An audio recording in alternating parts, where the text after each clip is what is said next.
It's Monday, April 9th, and you're listening to The Geek at Geek News Central, show number 756, sponsored in part by GoDaddy.com.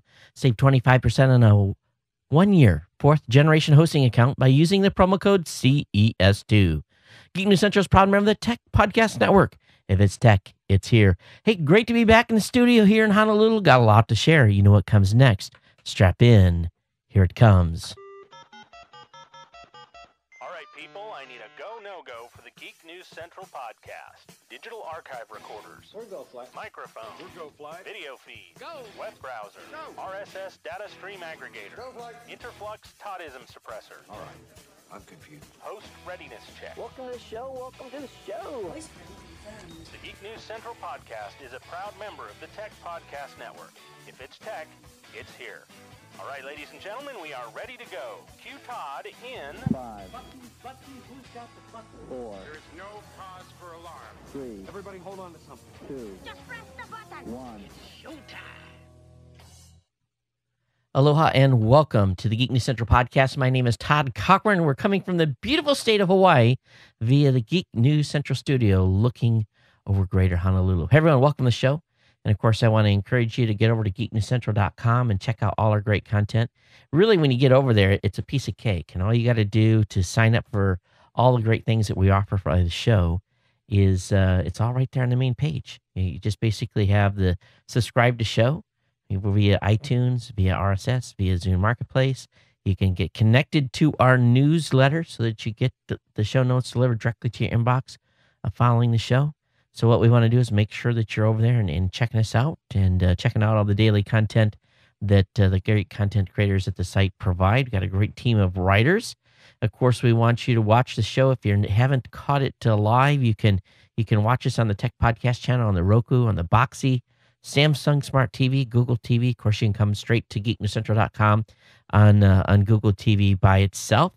And, of course, if you want to reach out and talk to me and you want to share some thoughts on the show, all you got to do is come over to Twitter, and you can Twitter me at Geek News, or you can email me here, geeknews@gmail.com, geeknews@gmail.com, or call the voicemail hotline at 619-342-7365. I've got an audio problem tonight. It's been causing me a feedback issue, and I'm reaching down here behind and shaking a cable because I got a cable or something that is causing me fits. And what it is the left ear is dropping out and is driving me insane. It really is. So maybe a long show just hearing here. And what it does, it just causes a little bit of feedback issue. Then every once in a while, the audio clips, and you can hear pop in, and then pop out, and it's just enough to drive you crazy. So there it is. It's dropping in, dropping out. So, yeah, like you guys care about my technical issues. Hey, everyone, welcome to the show. And, of course, we want to encourage you, thank those of you that are new to the show. Thanks for being here and being part of the family. And for those of you that are longtime listeners or viewers of the show, thanks for being here and being part of the Ohana.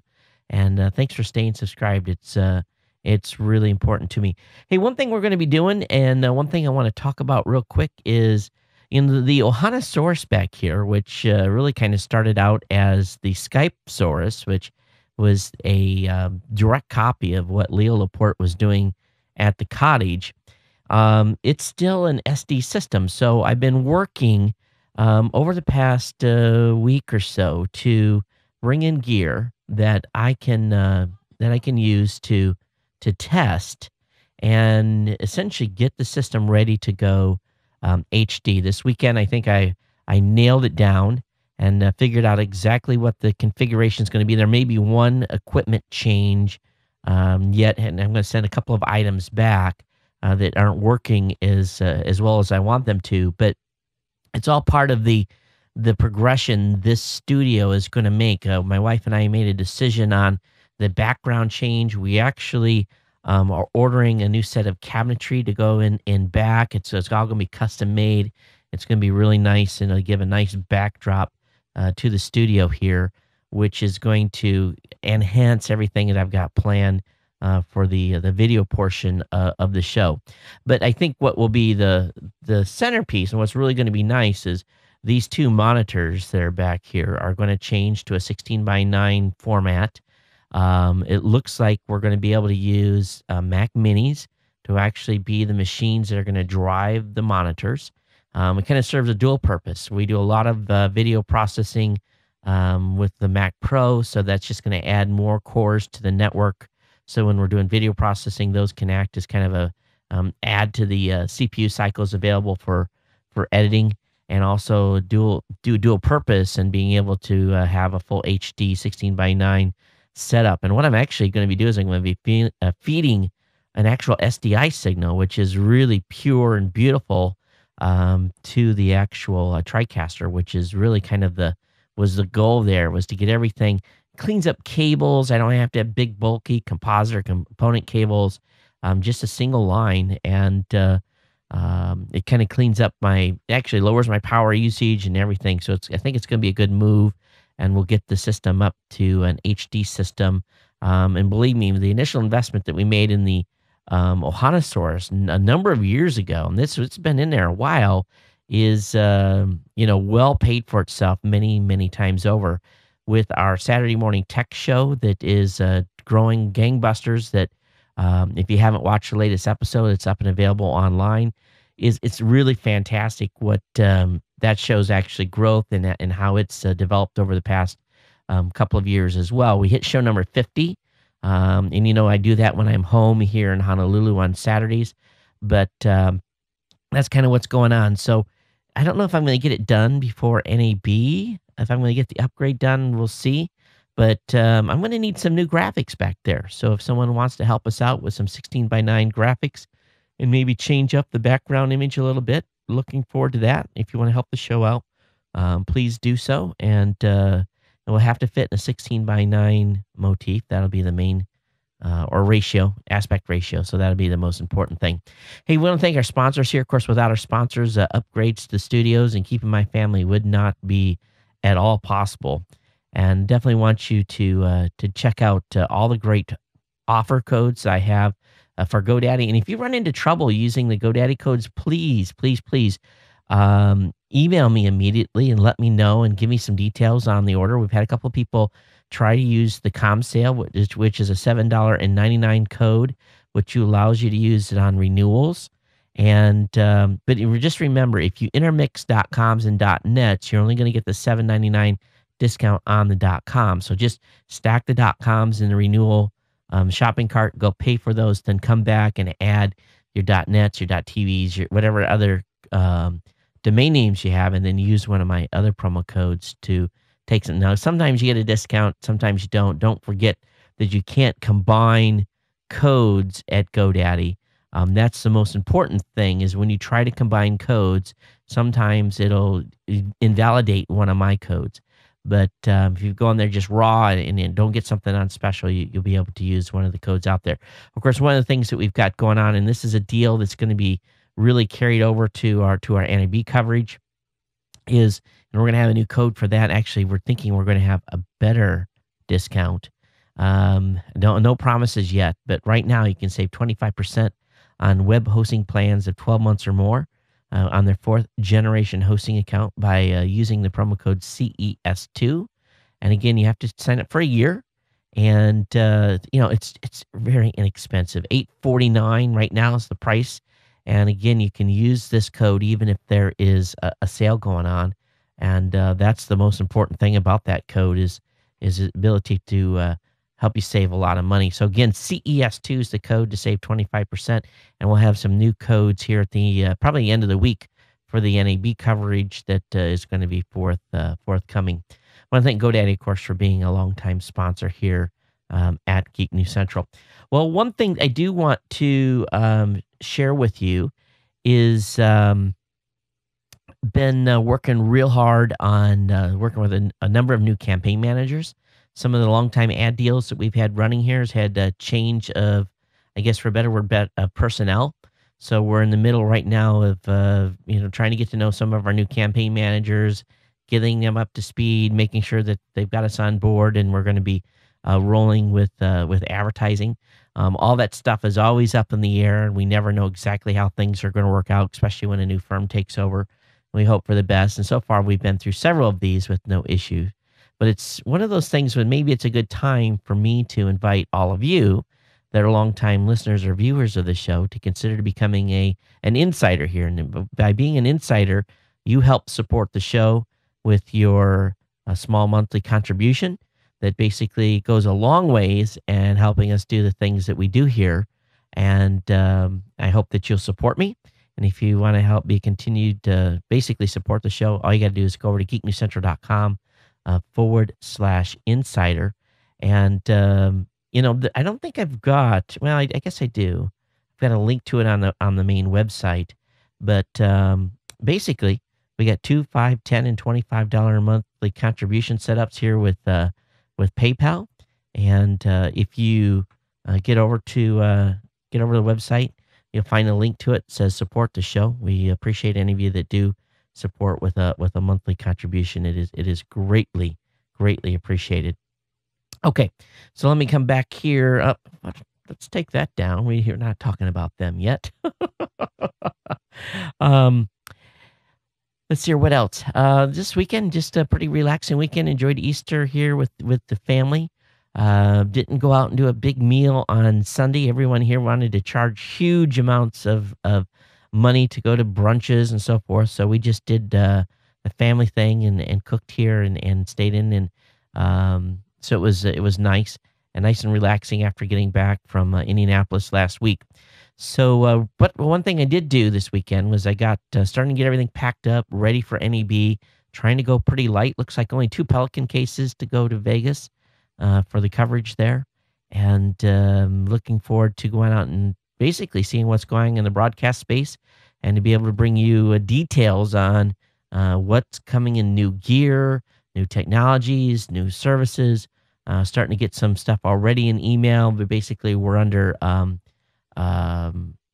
basically can't talk about it yet. We're under embargo. So great. It's going to be great next week. Also, we're going to have Mike Dell, one of our writers at Geek News Central. He's going to be leaving Michigan on, I believe, Sunday and flying out to San Francisco for an event in San Francisco. He's got a event with Ford. So this is one of the cool things that our writers of GNC, if I can't go, one of them have ponied up, said they go. So they're being flown up, compliments of Ford, and there'll be some Ford news next week, of course, from that. And then Andrew, one of our writers in the UK, he's going to be heading off to a great show, and he's actually got a write-up on it on GNC. We'll talk about it a little later here, but he's going to the Gadget Show Live between the 11th and the 15th. So a couple days from now, he's going to be doing that, and we set him up and made sure he had good credentials from Geek News Central to be there. And so take a look at it. And this, of course, this is a show going on in the UK. So if you are looking to want some information on some of these shows, there's audio, gaming, automotive, photo, home, and international stuff. There's lots of big companies there, Canon, Dell, Sony, and so forth, Sennheiser, AMD, all bring in their gadgets. So he's going to be there doing some interviews and covering the show and bringing some news out of the UK for the Gadget Show Live out of Birmingham in the UK. So look forward to that coming on board. So anyway, lots of stuff going on here over the next couple of weeks, and we'll have lots of content for you at GNC. So definitely want you to be tuned in. All right, let's take care of the last piece of business here, and we'll get into the tech content today. And I do have a big stack of stuff for you, so we can bring up. I put the wrong button. We can bring up that banner now. For a long time here, I have used GoToMeeting with HD Faces because I work from home. I work while on the road. And oftentimes I'll have a meeting where I have to meet with someone across the country and really can't afford to get in an airplane and go somewhere, or I am on travel and the business calls back here in Hawaii. Wherever it is, getting everyone together sometimes can be truly a challenge.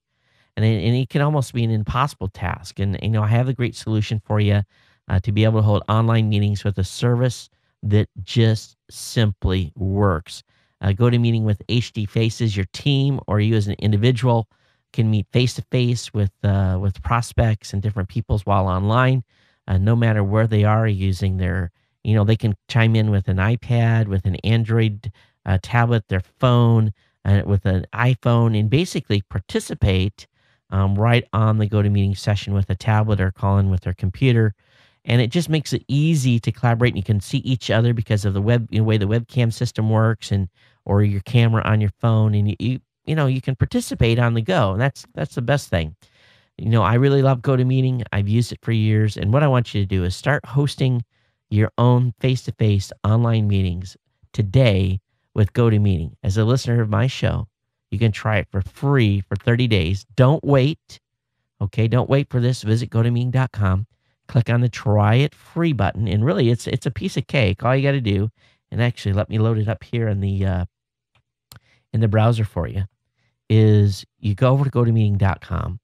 You click on the orange Try It Free button, and then it's real simple.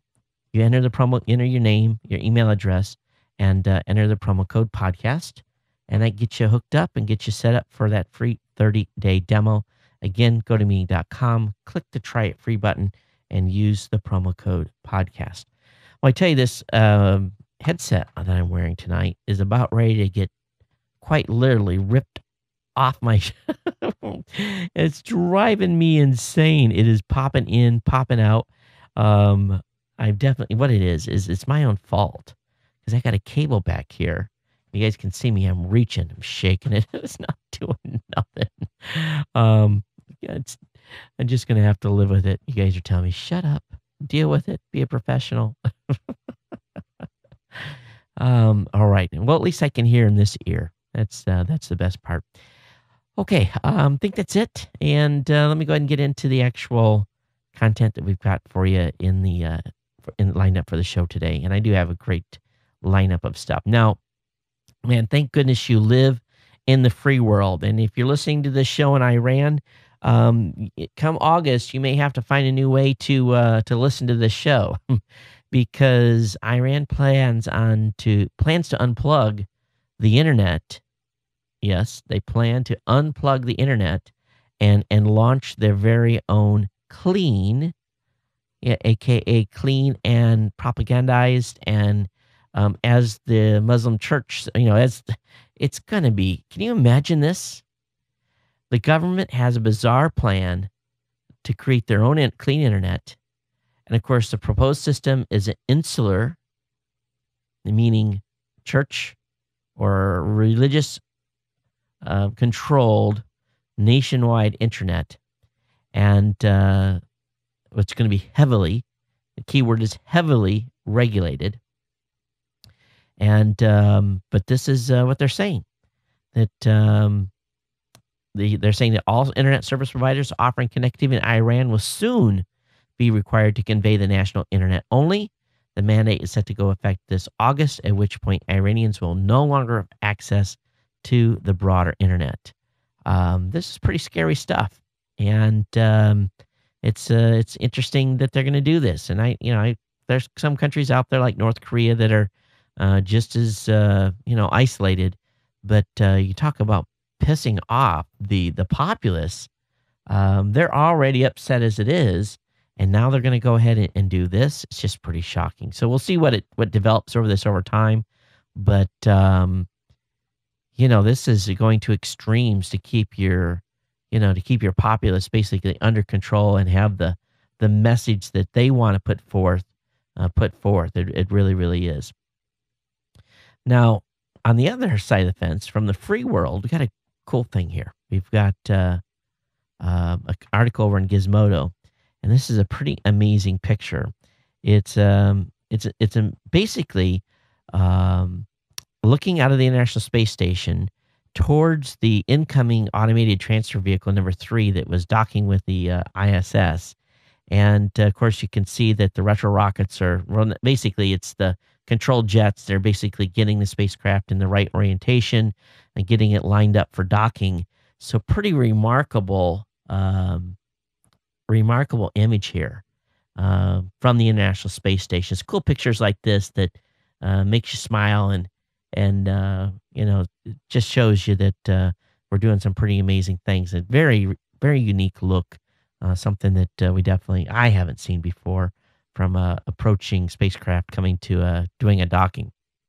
All right, the geeks out there, the super geeks out there, and those of you that are developers, Twitter has open sourced its MySQL secret sauce. Of course, most websites out there today, including Geek News Central, has an underlying database has all the information of our 10,000 plus posts, comments, links, you name it.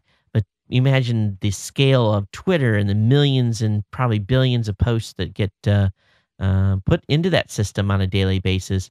They've open sourced their MySQL databases and they're making it available for people to look at how they've modified it and gives people an idea on how big data works. So many times just taking a look at modified code and modified database structure is enough to really give people an inspiration. So if you're a database junkie, you're definitely going to want to check this out. I have a link up to in the show notes about what they've had to offer here. A big announcement today by the mobile carriers. They have announced, according to the Wall Street Journal, that they are going to band together to fight cell phone theft. And essentially what's going to happen is the U.S. government's going to build a central database of stolen cell phones, and then the database will be updated and be able to be maintained and accessed by all wireless companies to track phones that are reported as lost or stolen, and then deny those phones voice and data services if they try to connect to another network. And the idea is ultimately is to reduce crime by making it difficult or impossible to actually use a stolen device, reducing its overall resale value, which makes a lot of sense. Now, I knock on wood, really, quite honestly, knock on wood here, I have never lost a cell phone. Just gotten complete luck. I've had a few close calls. Matter of fact, when I was going out to CES in January, it was late at night when I was getting into Las Vegas, and left my. Oh, there we go. I see where the problem is. Left my cell phone right on the check-in counter at the rental car place, and if it wasn't for a good Samaritan, I would have been high and dry, quite honestly. I would have, I'd have been without a phone. But, the guy that was next in line figured out that I had left it there, and he chased me down, and I was almost in the elevator. So, for me, it was my closest call in leaving a phone someplace. But in New York City alone, there's about 26,000 incidents of cell phone theft every year. So that's a huge number of cell phones that are essentially being lifted, and people are losing, and then people are realizing and reselling. So we'll see where this database goes over time. I think this is a good move by, this is where we can use some technology to make sure that technology is, using technology. Why can't we do this with everything we own? Why can't when I make a purchase at a Best Buy, or if I do a purchase online, they'll send me a monitor. They've got the serial number of the monitor. They should automatically register that for us so that if we ever go back and we have a theft, we can say, hey, Dell, I've lost, we've had 2 of these monitors stolen, or I've had a computer. All this stuff should be going into a central database where a business owner or a homeowner can really easily report something. I'm sure there's probably some business built around that already, but, good way to, because how many of us truly have every serial number for every piece of item that we own written down in a safe place? I'll be the first to admit I'm probably lacking in some instances. I have big ticket items just for insurance purposes. I photograph it, gets flipped over, everything gets essentially inventoried digitally, and then all the digital data is stored off in the cloud, in a secure cloud. That can't be erased if someone was to, AKA, like, steal one of my computers. So, that's all there so that I can basically ensure that if I do have an issue, I can go back to the insurance company and say, hey, this is the story on this item, and so we can get paid. But there needs to be, with everything having a serial number on it these days, seems like it would be a good business to have a registry someplace. It would just be for all electronics, not just mobile devices. All right, HBO, if you are a Xbox 360 owner, it's now going to be available to those of you that are on Comcast, specifically the Xfinity subscribers. So this is a big deal. So HBO Go is available early this week, I'm assuming today. And so this is big. So if you're, again, a Comcast Xfinity subscriber, you can watch HBO Go on your Xbox 360. Over on Business Insider at businessinsider.com, there's a great story here. You know, that many of you have fallen in love with an app. As a matter of fact, I'm very hesitant to tell my wife about this app or my daughter. I'm sure if they've heard about it, they'd probably already be loaded. But it's called the Draw Something app. And those of you that have played this game will know it's very addictive, and you can hardly put it down. So the OMG Pop, basically that company was purchased just recently by the Zynga folks. They came knocking, and they bought them for $210 million. But the ONG people, before the Draw Something app, was really in having some challenges, and they knew they were about to go bust. They were almost out of their venture money. They were short on cash. So the CEO was forced to lay off several of the startup's Flash developers, and had basically put people into contractor status and, a variety of different things. But what he did, as he was getting close to closing the deal with Zynga, is he basically told those developers that he'd laid off, come on, you're back on the payroll, get back in, let's get you everything. So literally within hours, or just hours before the deal was closing, he was able to bring back in the people that were on his team that he had to lay off. And essentially what he did is he was able to keep their options and allow them to vest, and allow them to basically reap the rewards of the $200 million acquisition. This guy, I'll be honest, I see this guy somewhere, I'm going to buy him a beer, because it's one of those things where you have to applaud him, because, he could have not invited those workers back, and they could have been left holding really no money, or a very much smaller portion. Maybe they got a little bit before they left, a little bit of options. But he says every company, or every company hire got something from the deal, even the newest employee who hadn't reached their, basically their point in the road where their options vest. And but he made sure it happened. So this is a cool dude that took care of his people, and I really like guys like this that really are thinking about their people first. And, don't you think that's awesome?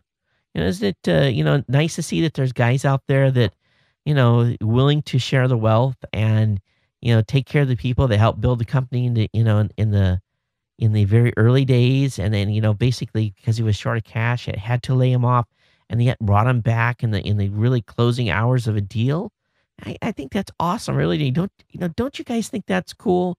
When you guys are out and reading the news and you're seeing kind of good stories like this in the tech space, drop me a line, because too often we hear about the crap that people are doing, and the antics people pull. And, we're going to get entertained tomorrow with this Maryland lottery, this Mega Millions winner who's come forward. And if it's that one lady, it's going to turn into this, it's going to be a bloodbath with lawsuits, and it's just going to be crazy. We'll see tomorrow, because basically whoever has the ticket has turned it in.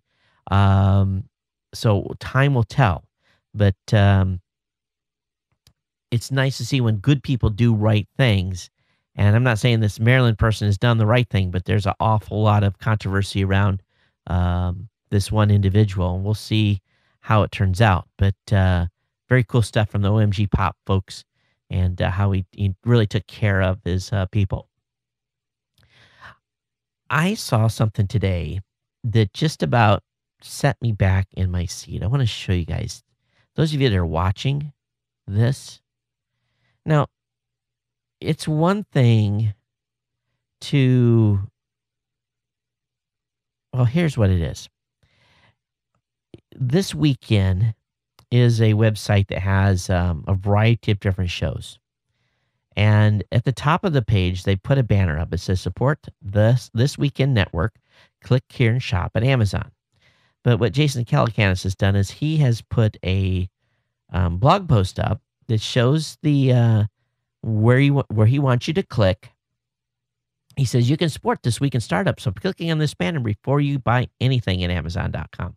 Seriously, producing independent media ain't cheap, and clicking up here before buying your next flat panel or shirts will really add up. Thanks so much for considering it. And he says, signs it there at Jason. And I think that's cool. You know, for those of you that are fans of the shows, he can do it. But I've never seen, it's almost like a beg.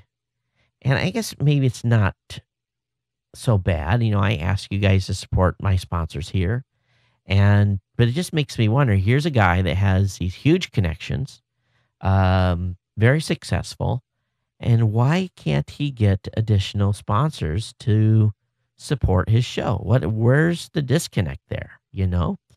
And I could probably sell 95% of This Weekend's ad inventory on their shows. I have no doubt that we could do that at Raw Voice.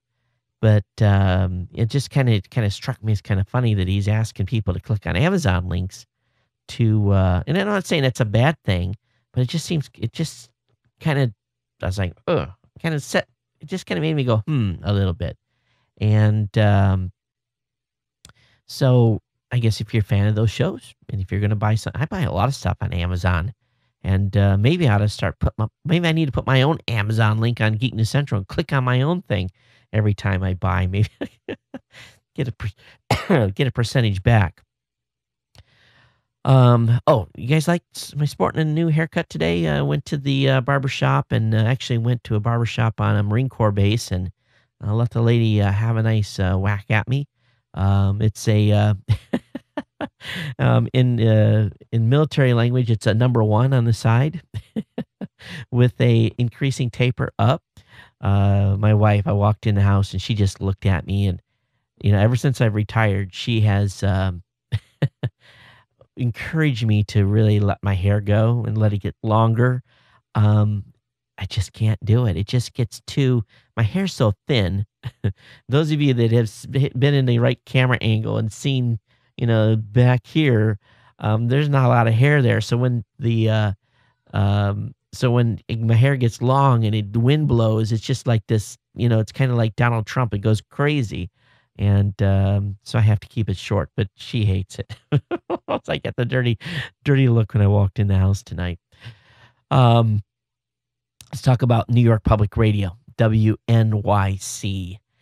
They have decided that time shifting equals piracy. Now, they don't mind if you take your old-fashioned cassette deck out, set it next to your radio, and press record, and let your cassette record and get all the way to the end. And then if you want to listen to it later, stop and rewind it and listen. They don't mind if you do that.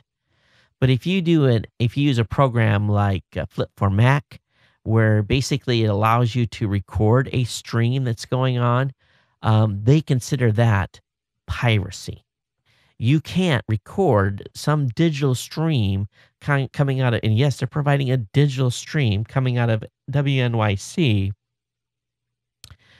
Here, you know, this just blows me away. This is so backwards thinking. And this is, I guess, a public radio station. It's a local public radio station in New York. So what the radio station had to say was that she agreed that if I use a tape recorder or a digital recorder to store the over-the-air broadcast, I could listen to it later because I could pause, rewind, etc. But she said when it went over the internet, it was different. I brought up the TiVo example, and she responded that video-on-demand programs often disallow fast forwarding. It's a whole new world, she said. I haven't found a TiVo or I haven't recorded anything ever to my knowledge, that prevents me from fast forwarding through content. Maybe you guys have, but I don't think I have. How do you think we fast forward through the commercials? And this is a public radio station. They're not supposed to have sponsors. They have people that support the show, right? But they don't have sponsors. Um, it just goes to show you some people are still pretty backwards on things. They really, really, really are. I need to speed things up here. I'm going to not get through all the content tonight. If you've got a smart meter at your house, well, apparently there's been a fair number of these that are being hacked. And the FBI is not real happy because it appears the individuals are charging between $300 to $1,000 to reprogram residential meters. And basically, you can control them on how fast they're racking up kilowatts. And this is, I guess, a growing crime thing. And but this is not not a surprise. It says the optical converter used in this scheme can be obtained on the internet for about $400. The optical port on each meter is intended to allow technicians to diagnose problems in the field. This method does not require removal, alteration, or disassembly of the meter and leaves the meter physically intact. But some customers are being able to disable meters at night when the air conditioning units are in operation, and a variety of different other things that's going on. And the altered meters can reduce the customer's bill by 50 to 75% because the meter continues to report electricity usage. It appears to be operating normally. And being that the meter can be read remotely, detection of fraud is very difficult. And here's the amazing thing. A spot check conducted by the utility in question found that approximately 10% of the meters had been altered. Oh boy. Now this was happening in Puerto Rico, I guess. The Puerto Rican Electric Power Authority, PREPA, was one of the companies affected. And it just goes to show you that ingenuity and trying to stop not paying something that you're supposed to pay for is working out very well for some enterprising individuals. We don't have smart meters here in Hawaii. The only people that have smart meters are the ones that have solar on their roofs. So you definitely don't want your meter running slower in reverse when you're on a solar person. So I don't think there's any fraud going on here, but interesting to see for those utilities that have initiated them. All right, if you live in Utah, heads up, the Utah data breach is 10% worse, or 10 times worse than originally thought. Apparently, 280,000 Social Security numbers were exposed, names, birth dates, and 500,000 folks were compromised. That's crazy. So, specifically a Medicaid server at the Utah Department of Health was the machine that was hacked, and the intrusion happened just a few days ago, March 30th. So they're going to be informing people that who had issues. Not only did Social Security numbers get breached, also tax identification numbers of companies as well. So time will tell. That's a big business right now. Do not put your tax return in your mailbox. Take it to the post office, turn it in. But what big thing is going on right now are people are getting lists of Social Security numbers and all the pertinent information, and they're filing a return on your behalf, but depositing the money to a debit card, to a rechargeable debit card. And that's big business right now, and it's huge fraud in a number of states. And it's just easy money. It's a very low risk of getting caught, but it totally will screw your taxes up, and you probably will not get the return money that you were expecting if you're due any. The best thing to do, here's the thing, is to make sure that the amount of money that you're paying the IRS is just about what you owe them, so that you don't get into a situation where if some fraud is done against you, you don't have to worry about getting money back that you weren't getting back anyway at all. And it'd be much easier to resolve it that way than if you have this big amount of money coming back from the IRS. I try at the end of the year to be as close to zero as possible. My accountant helps me do that. And I know many of you don't have an actual accountant, but it's real easy to keep track. And you can really use your prior year's income to help you, to judge how much money you should actually be giving Uncle Sam. I know some of you like to use it as a savings account, but please don't. That $2,000 or $3,000 can be, put in a CD or something like that. And at least you're getting a few percentage points of interest on that money. So do it that way instead of letting Uncle Sam draw interest on that and putting it into treasury notes and so forth. All right, Marriott this past week was really, they got some egg on their face. They were basically rerouting people's, you'd go to, if you're checked into a Marriott hotel using their service, when you were visiting different websites, what they were doing is they were substituting ads on a variety of different websites. We're changing the ads out and making money on that. Marriott apparently didn't know that was going on. And the company involved that they basically handles their Wi-Fi called RG Nets, basically has not made a comment on this, but Marriott made sure this got shut down and that's not happening. But they were doing a little hanky-panky, being the middleman with your internet connection while we were staying at Marriott. So I had tweeted that, so any of you that are following me on @Geek News will know some more details about this already. Hey, there's a good report out from over on slashgear.com talking about a survey that was done by Polk. Their analysis has found that 65% of hybrid owners do not buy another hybrid. And that's very interesting to think that, if you bought your first hybrid, you think you'd buy another one, but a lot of people are walking away from them. Now, I've got a buddy that just bought a Chevy Volt, and I'm wondering if he isn't saying that he's regretting his purchase, but having an all-electric vehicle that doesn't have a very long range is already posing issues with him, and he's using a lot more gas than what he thought he would be with this device. And big issue, charging stations. And the charging stations that they have that are not state-run but privately run are very expensive, about $250 an hour to be on the charger, whereas, basically to get a full charge on a Volt, you need about 4 hours if the battery's all the way down to get a full charge. So that's like $10. So, you have to do that every day you're driving around somewhere. All of a sudden, that car's not as efficient as maybe having just a regular car with a gas motor and maybe a hybrid that has,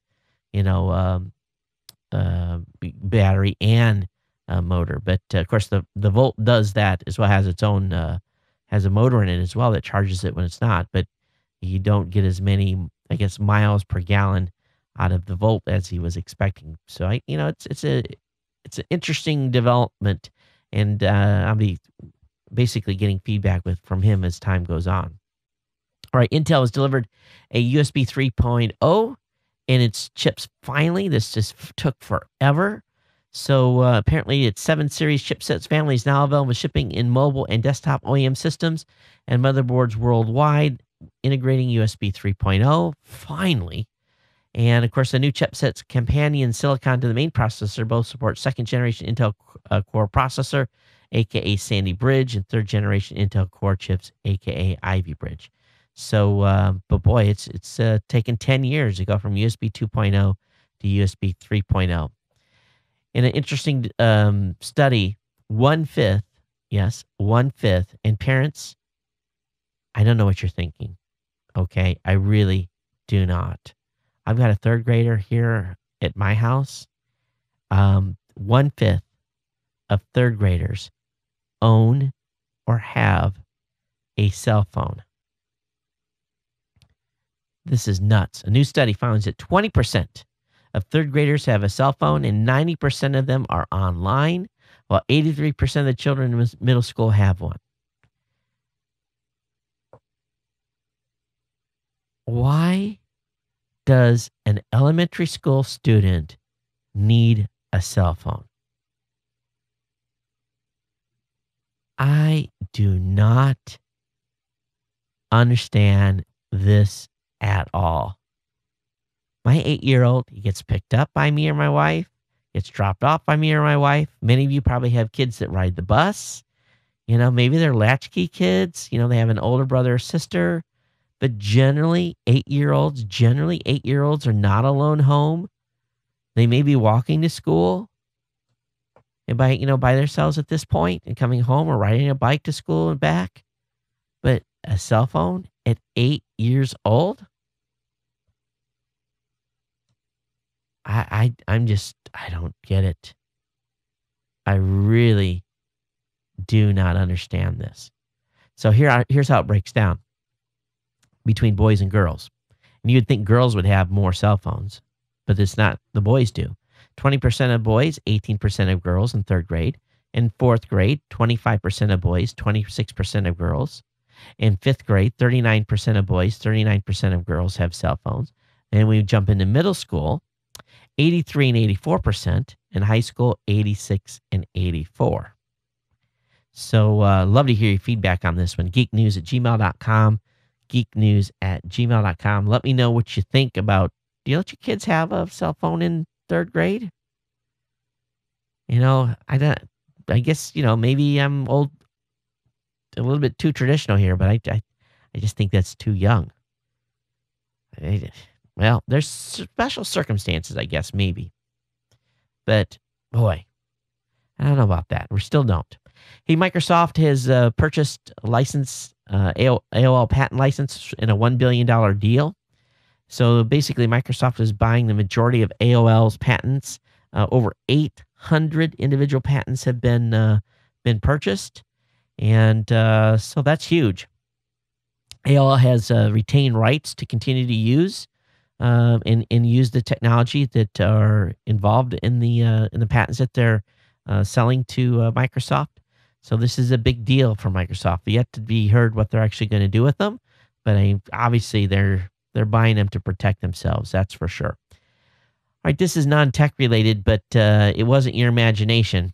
If you are anywhere in the lower 48 and in March, you had your warmest March ever, with essentially the Midwest, everything from Michigan, Indiana, Ohio, Kentucky, Tennessee, all the way across to Iowa and Kansas, as far east as Jersey and Philadelphia, or excuse me, Pennsylvania, had very, very warm Marches. And of course, I was talking to my mom on the phone, and she says, "Yeah, we're getting a deep freeze tonight," and so she's freaking out because her being a produce broker, she knows that the peach trees and everything has been budding already, and it could spell big disaster for the crops that are on the trees, or the forming crops on the trees that have budded already. So it could be bad. A little more space news: flying the space shuttles to their new homes. Starting on April 17th is the current date for the first space shuttle that's going to be going from Kennedy Space Center to the Washington Dulles International Airport, where it will be then towed to the National Air and Space Museum. So again, April 19th. So if you are in the D.C. area, you're going to want to pay attention to it. And then basically they're going to immediately return back to KFC, and on the 23rd, Enterprise is going to be headed to the Smithsonian. It's going to Enterprise, which has been at the Smithsonian, which is going to be replaced, is now going to be heading to the Intrepid Sea and Airspace Museum in New York, and so they're going to be moving shuttles around, the retired shuttles, and going to their new homes. There's a cool graphic, if you want to really look at how big the shuttle was compared to the current, what's being serviced by the International Space Station by the Soyuz spacecraft. The difference in size is pretty remarkable. It'd take about 20 of those Soyuz to basically match the mass of the space shuttle. So it just gives you a pretty good projection there of what the big difference is. And it obviously is very, very considerable. Okay, over on tortfreak.com, there's a good article up here about the MPAA joining Google, Facebook, and EFF in a repeat of an infringer copyright battle. And boy, there's a lot at stake here. There's a battle going on for DMCA requirements and boundaries. So what's basically going on is that there is a case, Flava Works Incorporated versus Gunter. It's an ongoing case involving an adult studio plaintiff and a user-submitted video link/video embedding site.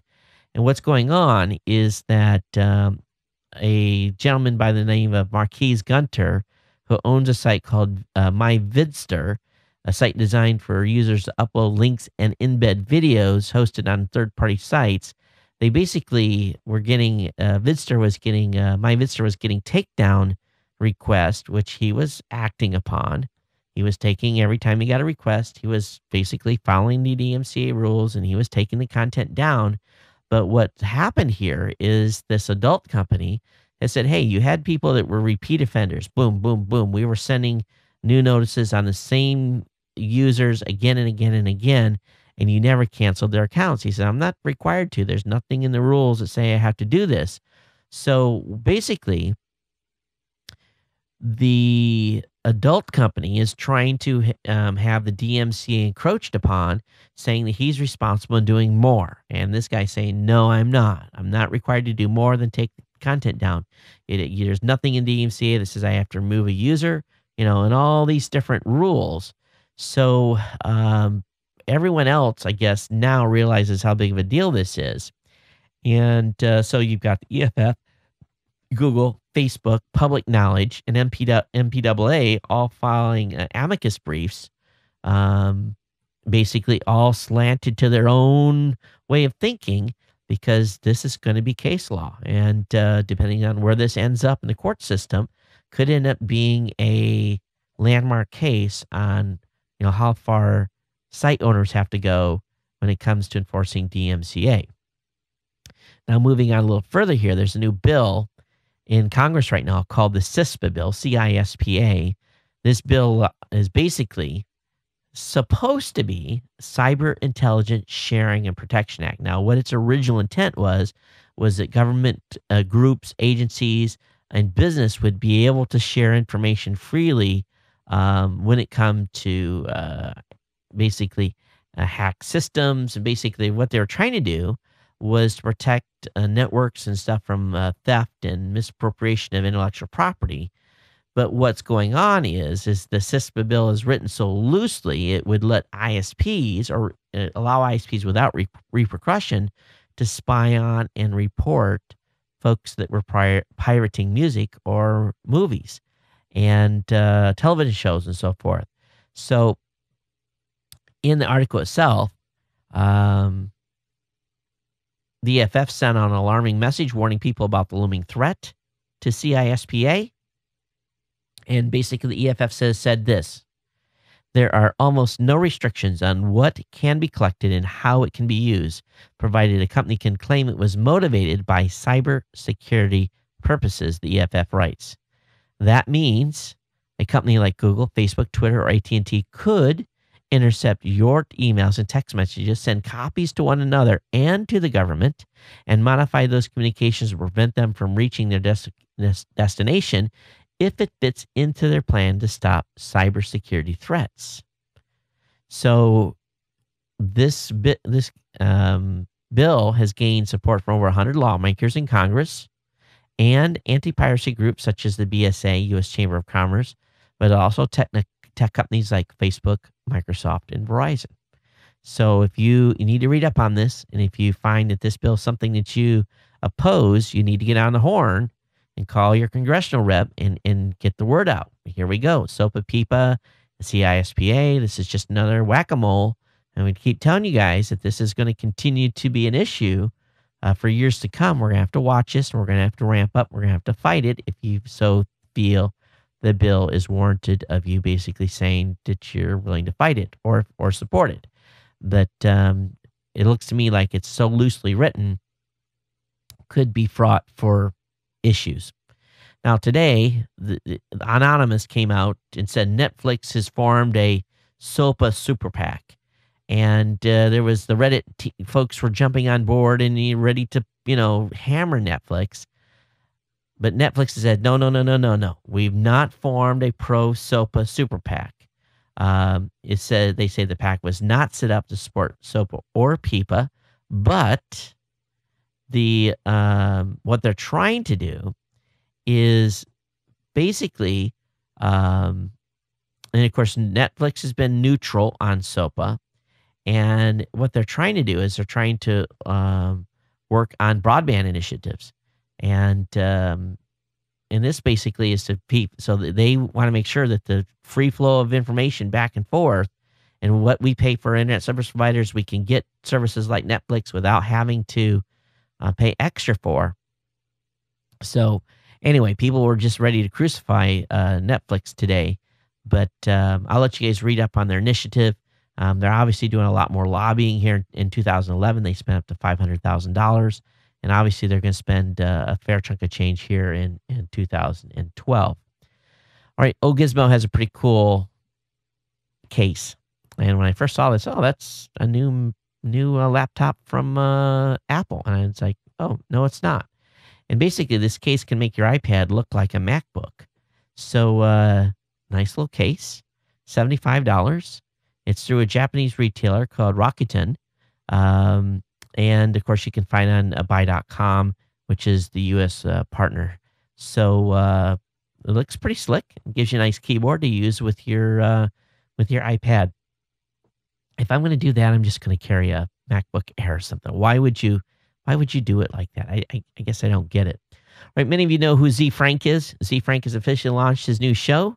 Video blogging pioneer Z Frank posted his first episode on his new show on YouTube. If you remember, he raised $146,000 in a Kickstarter project to do this new series of videos.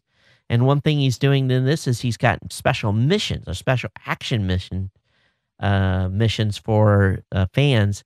And his first mission for his audience is to tell him their dreams. He wants people to basically tell him what they're dreaming about. So he's made available a Flash widget, which makes it possible to make an auto recording of your dreams. And close, I guess, about a dozen people have already started using of it, submitted to him. So if you're a Z Frank fan, definitely want to go check out his latest episode, his latest show. There's a great new service that has come on the Roku. And boy, I tell you, the channels just keep on coming on Roku, and there's all kinds of cool stuff. There's a new app called, or new channel called Skitter. And basically, Skitter's launching a new service that streams TV stations like NBC, ABC, CBS straight to the Roku or a Western Digital Live set-top box. Now, unlike the Aero channel, AEREO, which is currently duking it out with Broadcasters Court, Skitter is launching its services with all the right licenses. And they're going to be charging between $12 and $15 for the service. So this may be a way, depending on their lineup, for you to get a bunch of channels here that if you've cut the cord that you want to get access to, this is pretty good. So I'm looking here to see if I can find the lineup. They've got it looks like a pretty good selection of channels. From one specific, I think out of Portland is where this is. But 10 live channels include CBS, NBC, ABC, and Fox, as well as local PBS affiliate. The company plans to add an additional 10 channels next week.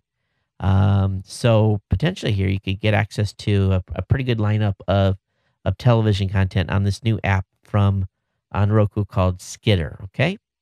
All right, moving on here. Hey, of course, the big news. I probably should have talked about this earlier, but Instagram was purchased for $1 billion by Facebook today. If you're an Instagram user, I know my daughter is. I don't know if I've got an Instagram account or not, but if you're not happy with this acquisition by Facebook, and boy, I tell you, this is a big one, $1 billion.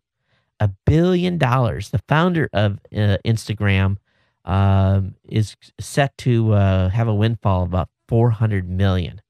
I talk about ka-ching payday. That's better than hitting the Mega Millions, and they've only been in business 2 years. So if you're not a Facebook fan and you don't want all your pictures going to Facebook, there's a app that's been immediately launched called Instaport. It's a simple way to export all your Instagram photos to other social services or your local hard drive. So Facebook obviously saw them as a threat, and of course, sharing pictures is a big thing on Facebook. So I'm sure that really drove the part of the purchase. But man, this company didn't even have a huge valuation a year ago, like 100 million. You got a little more money, 200 million, then boom, 500 here. It's crazy amount of cash. Over on lifehacker.com, how to find out if your Mac was infected by the flashback Trojan in one click. Many of you are having challenges using basically going through the instructions, and all you got to do, I'll have a link to the website. It's called Flashback Checker, and there's a place here. You just download the app, you click on it, and it'll check your machine for the infection. A lot of people are finding their machines to be infected, and this is just a quick way to knock it out and make sure that you're good to go.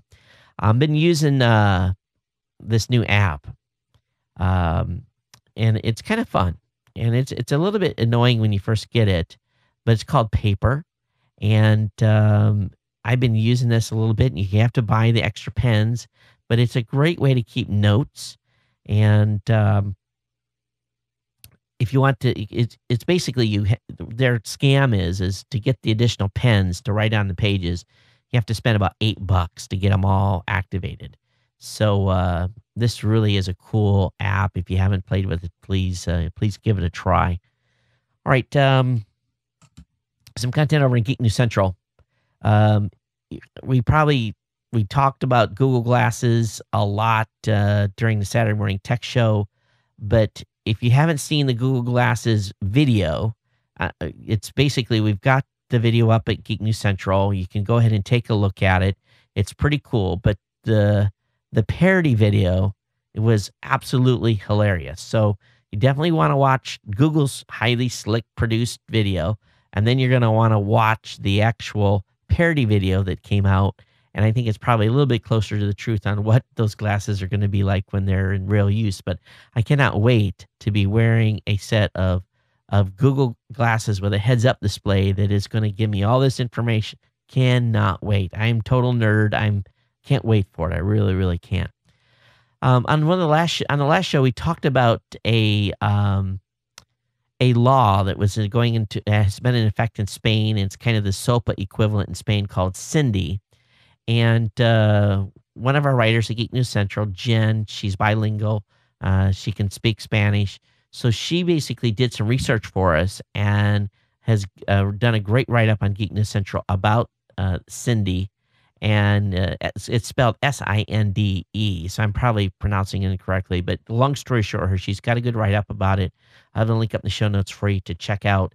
And you can kind of see what has happened with SOPA-like legislation is passed in other countries and the effect of it. And we need to keep an eye on this. One of our writers as well, KL, she had done a write-up on CISPA as well. So I have that link up in the show notes for you too. It's a little different spin, a different take on the bill. I'm a big fan of the folks from Planon, and they've announced a new scanner, just a wafer-thin scanner. It's called the world's smallest scanner, but they've done some pretty cool stuff with their scanners in the past. We've talked about their stuff regularly and covered them at CES and so forth, but the latest announcement from them, I'll have the link up in the show notes. I did have a kind of an interesting day. I went to turn on one of my older laptops, a Windows Vista machine, and it booted, and all of a sudden it froze, and then I rebooted it, and it basically said operating system not found. So I'm digging for disk around here, but if you've got a Windows Vista machine, Windows Vista support is being extended. So you're going to have Windows Vista security support through April of 2017.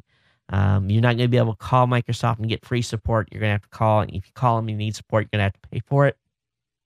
But you're covered on Vista till 2017. Okay, if you've got an AT&T phone that's out of contract, AT&T is now unlocking all out of contract iPhones, so you can definitely get your phone unlocked if you want to. This is a great way to basically be able to upgrade to a new phone, hand that old phone to a different member of your family if they want to use it on a different network or is for resale value.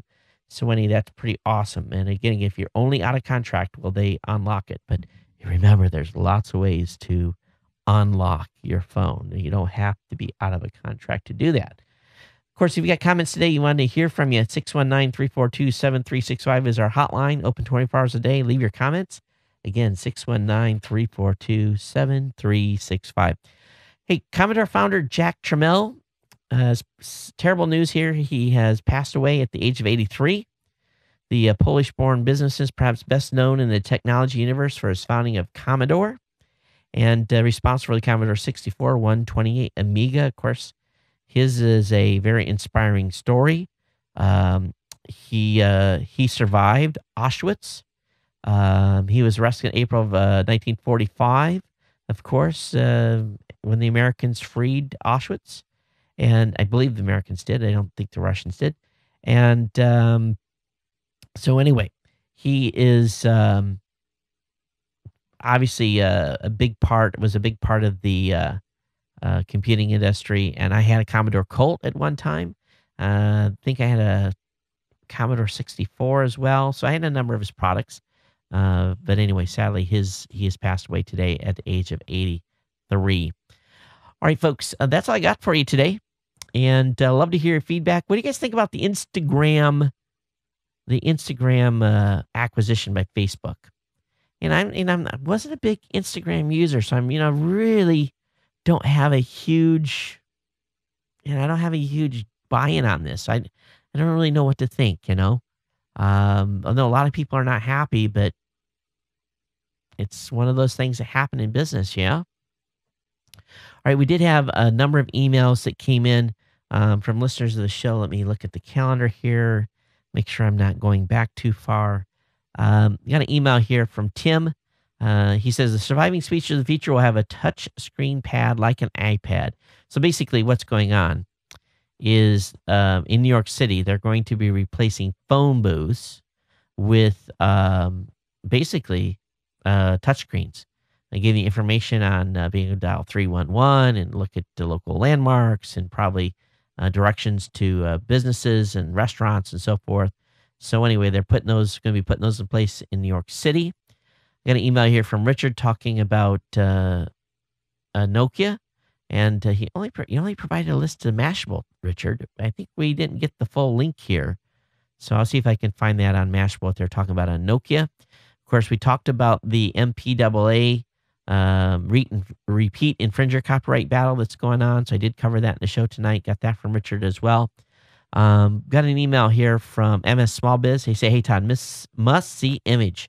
Have not found a original from NASA, but this one is pretty darn good. And I tried loading it, and boom, it was not available on the website. So hopefully that hasn't went 404. People were complaining that Google did not have any special Easter graphics on Sunday. So interesting move there. Maybe they just thought it was too political of a decision to have something religious up on the website, but no Easter special graphics for sure. Let's see here. Got an email here from George A. He says, hey, Todd, as you may know, I'm a long-time listener, not missed a show yet. I found this article interesting. I thought our GNC audience may benefit from it. Kind regards, George Garfuna. And I apologize if I've mispronounced your name. And it's basically from talgolan.com. It's build it, market, sell it. And I didn't read through this full article, but it's about bringing stuff to market and being able to target a market. So I have that link up in the show notes for you to check out. Let's see here. There was a Google Easter egg. So I have that link up, basically information on that. What else I have here? I've got an email from Richard saying, "Hey, Ty, just want to let you know I've been running Sonos free antivirus on the Mac, and it's really all you need according to Macworld and Mac Life. I haven't seen any viruses running on my machine. I even run that check in Terminal. Just thought you might want to know. Love the show." So Sonos free antivirus is a potential, and someone sent me a link to an April's Fool joke that we missed, and I think that's going to cover me. I want to thank Andrew for his email, a private email, and do appreciate it. What else here have we got? And boy, oh boy, just lots of emails have come in. Everyone, thanks for sending stuff. I do appreciate it. Geeknews@gmail.com, geeknews@gmail.com. And if you're still here, wanted to wait to the end of this, and because I know we'd have some true diehard fans all the way at the end of the show. It's time to put this iTunes app thing to rest.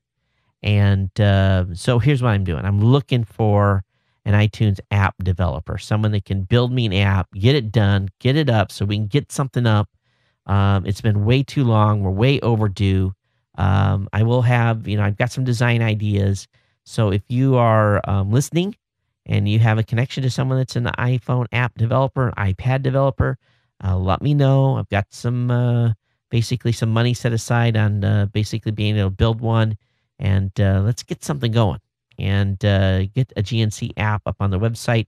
I think it's time. We're way overdue, and that way you can have GNC a little bit closer to you with just a touch of an app. So definitely drop me a line here, geeknews@gmail.com, geeknews@gmail.com. Of course, my voicemail hotline is available 24 hours a day, 7 days a week at 619-342-7365. You can follow me at Twitter, @geeknews. And of course, again, my name is Todd Cochran here at Geek News Central. It's been my pleasure to bring you the show, and to the audience and to all of you that are fans of the show and part of the family here. Hey, thanks for being here and thanks for hanging out.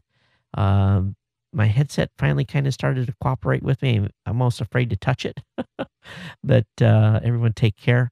And hey, as far as the show goes, trying to decide if I'm going to have a Monday show when I get to NAB. It's going to be tough. There's a lot of stuff going on. Definitely will have a Thursday show. I believe I get back early enough to be able to do one, but taking the gear, so we'll see how it goes. If there is one, it might be a short one, but we'll have a Friday show. There will be no Saturday morning tech this coming Saturday because I'll be just getting into Vegas Saturday morning after flying the red eye out. But thanks for being here. Thanks for being patient, being part of the family. And I really do appreciate you guys' feedback. And thanks so much. Everyone take care. We'll see you next time. And aloha.